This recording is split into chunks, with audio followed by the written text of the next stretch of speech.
Good morning, good afternoon, or good evening from wherever you're watching or listening. My name is Caleb Glick. I'm a lawyer here in the great state of Texas with the Calhoun School of Law to bring you a lot of information plenty of bad folks would rather you not have. Today we're going to be providing another installation to our Federalist Papers series going on number 55. So if you haven't gone back and watched 1 through 54, I would highly encourage you to do so because one of the frequent criticisms from the late and great Justice Antonin Scalia was that modern law schools don't teach the Federalist Papers. The Federalist Papers are a very advantageous supplement of information when going to understand the U.S. Constitution, and understanding the U.S. Constitution is absolutely necessary when defending against any sort of lawfare attacks that are waged against you, your loved ones, or your property. Excellent. So let's go ahead and jump on over to the Federalist Papers. The version I'm using is provided by the federalistpapersproject.org, but there are multiple places from which you can get a paper and digital copy, and I recommend getting both formats.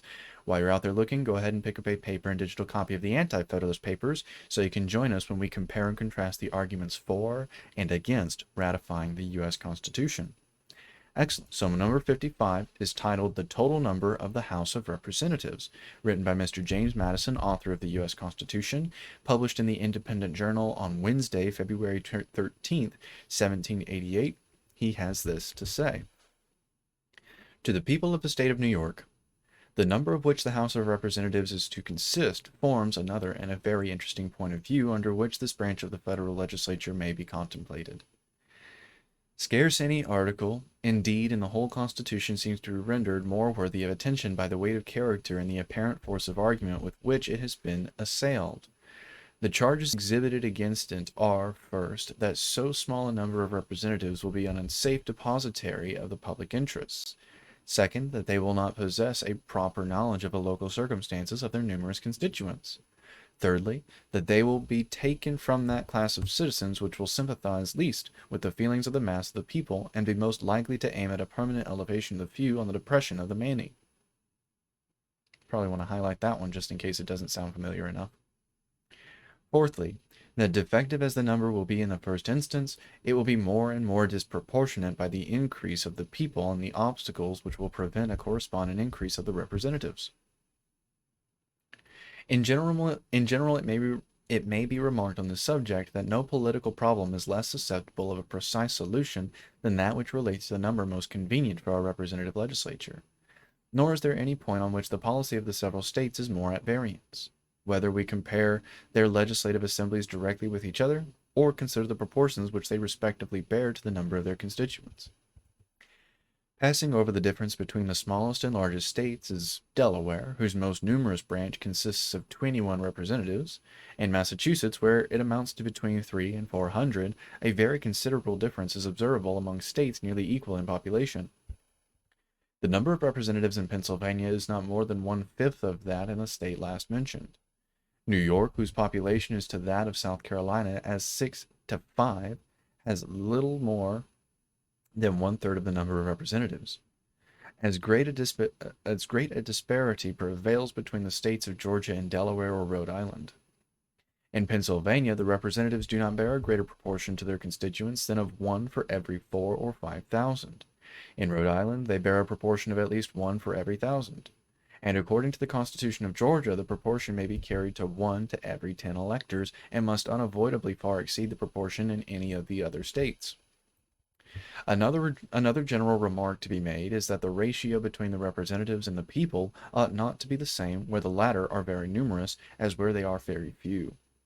Were the representatives in Virginia to be regulated by the standard in Rhode Island, they would at this time amount to between 400 and 500, in 20 or 30 years hence to 1,000. On the other hand, the ratio of Pennsylvania, if applied to the state of Delaware, would reduce the representative assembly of the latter to 7 or 8 members. Nothing can be more fallacious than to found our political calculations on arithmetical principles. 60 or 70 men may be more properly trusted with a given degree of power than 6 or 7. But it doesn't follow that 600 or 700 would be proportionably a better depositary. And if we carry on the supposition to 6,000 or 7,000, the whole reasoning ought to be reversed. The truth is that in all cases, a certain number at least seems to be necessary to secure the benefits of free consultation and discussion, and to guard against too easy a combination for improper purposes.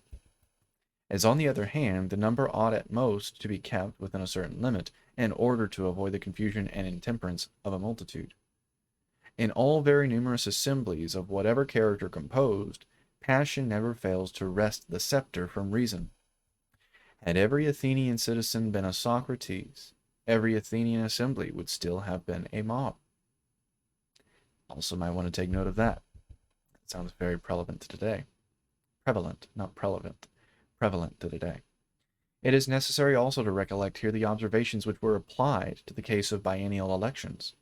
For the same reason that limited the powers of the Congress and the control of the state legislatures, justify less frequent elections than the public safely might otherwise require.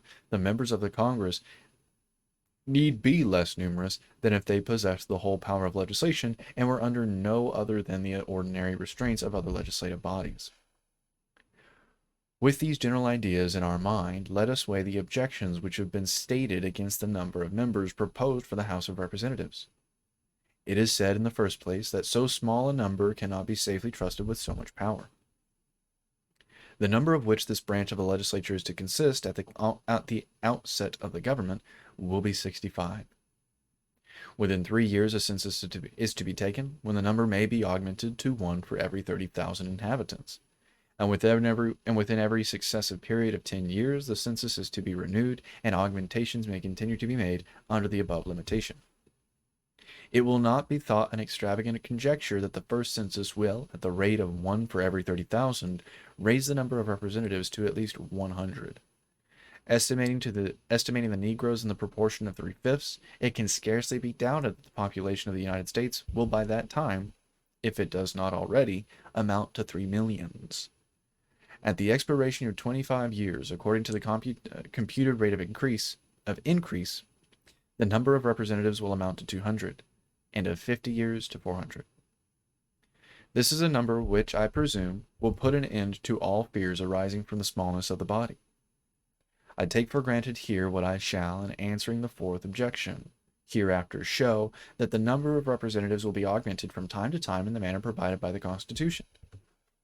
On a contrary supposition, I should admit the objection to have very great weight indeed. The true question to be decided then is, whether the smallness of the number as a temporary regulation be dangerous to the public liberty. Whether 65 members for a few years and 100 or 200 for a few more be a safe depositary for a limited and well-guarded power of legislating for the United States. I must own that I could not give a negative answer to this question, without first obliterating every impression which I have received with regard to the present genius of the people of America, the spirit which actuates the state legislatures, and the principles which are incorporated with the political character of every class of citizens. I am unable to conceive that the people of America, in their present temper, or under any circumstances which can speedily happen, will choose in every second year repeat the choice of 65 or 100 men who would be disposed to form and pursue a scheme of tyranny or treachery. Might want to highlight that one too. Poor naive Madison. Innocent, naive little Madison. He was warned. I am unable to conceive that the state legislatures, which must feel so many motives to watch, and which possess so many means of counteracting the federal legislature, would fail either to detect or to defeat a conspiracy of the latter against the liberties of their common constituents. I'm going to go ahead and highlight that right now, just so you are encouraged to do the same. I am unable to conceive. It is so preposterous for the states to be complicit in treason or treachery or actions which are contradictory to the will of the citizens. Yeah. Again, this is the author of the U.S. Constitution. Jefferson took it a step further in his Kentucky, not Kansas, Kentucky resolution of 1798, where he said the states can nullify anything and everything from the federal government. The federal government was formed for their benefit. So if the federal government's not acting in the state's interest, then the state has no reason to remain in the union, because the union was formed for its benefit.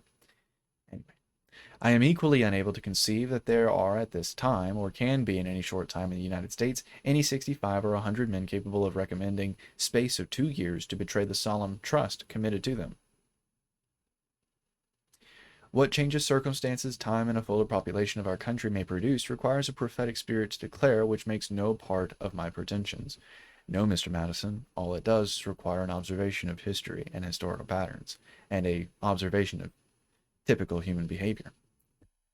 But judging from the circumstances now before us, and from the probable state of them within a moderate period of time, I must pronounce that the liberties of America cannot be unsafe in the number of hands proposed by the federal Constitution. Just for you watching, just for you listening, do you think that stands true to today? From what quarter can the danger proceed? Are we afraid of foreign gold? If foreign gold could so easily corrupt our federal rulers and enable them to ensnare and betray their constituents, how has it happened that we are at this time a free and independent nation? Again, probably need to highlight that one. So silly to think that your representatives could be bought by foreign interests. So silly. The Congress which conducted us through the Revolution was a less numerous body than their successors will be. They were not chosen by nor responsible to their fellow citizens at large, though appointed from year to year and recallable at pleasure. They were generally continued for 3 years, and prior to the ratification of the federal articles for a still longer term. They held their consultations always under the veil of secrecy. They had the sole transaction of our affairs with foreign nations. Through the whole course of the war, they had the fate of their country more in their hands than it is to be hoped will ever be the case with our future representatives. And from the greatness of the prize at stake and the eagerness of the party which lost it, it may well be supposed that the use of other means than force would not have been scrupled. Yet we know by happy experience that the public trust was not betrayed, nor has the purity of our public counsels in this particular ever suffered, even from the whispers of calumny. Is the danger apprehended from the other branches of the federal government? But where are the means to be found by the President or the Senate or both? Their emoluments of office, it is to be presumed, will not, and without a previous corruption of the House of Representatives, cannot more than suffice for very different purposes. Their private fortunes, as they must all be American citizens, cannot possibly be sources of danger. Poor naive Madison. The only means which they can possess will be in the dispensation of appointments. Is it here that suspicion rests her charge?